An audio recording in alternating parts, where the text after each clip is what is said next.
Sa ibang balita, kaso ng mga nawawalang sabungero, tinawag ng Department of Justice na isang corporate killing. Sa lawak at dami na ng mga posibleng sangkot dito.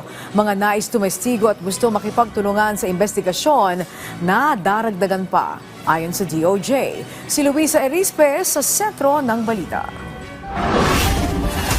Mas lumalim pa ang investigasyon ng Department of Justice sa mga nasa likod ng kaso ng mga nawawalang sabungero.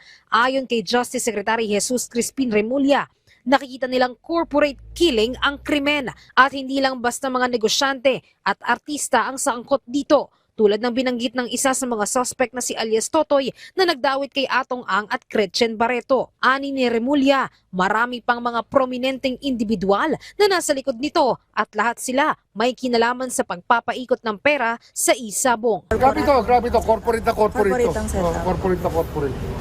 Sir, ito Corporate killing. Merong negosyante, merong mga government functionaries, iba-iba. Basta sabi nga, ang latest namin, there was up to a Delta group existing within an income bracket.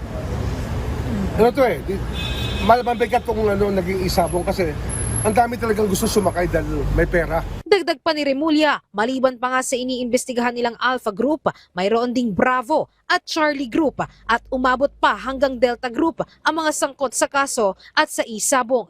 Pera na lang ang pagbabasihan anong grupo ang kanilang kinabibilangan. Hindi lang sa Alpha Group Meron pa raw siya hanggang Delta Group Charlie Group, Delta Group, Bravo Group.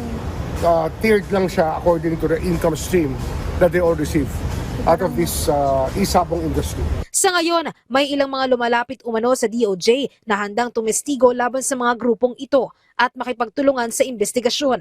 Panawagan ni Remulla sa iba pang mga sospek, ngayon pa lang makipag-ugnayan na sa kanilang opisina dahil siguradong sila na ang susunod na hahantingin ng mga otoridad. Mabuting maaga pa lang magsalita na sila kasi mahahanap din namin yan, makikita din namin yan.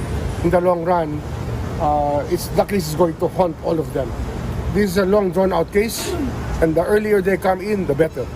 Sinasabi natin, lahat ng may alam dyan, magsalita na kayo kasi nga baka kayo naman ang aming susunod. Samantala, hinggil naman sa pahayag ni Remulla na may isang judge umano na sangkot sa kaso. Kinumpirma na rin ng Korte Suprema na may sarili na silang investigasyon hinggil dito at seryoso sila sa mga ganitong uri ng ulat lalo na't nanggaling pa sa kalihim ng DOJ. Ipinauubaya naman na ni Remulla ang investigasyon sa SC. I respect the Supreme Court and I know that they will not leave any stone unturned in their quest to straighten out our justice system. Alam nila na some of the problems are there because of the way that our justice system is configured.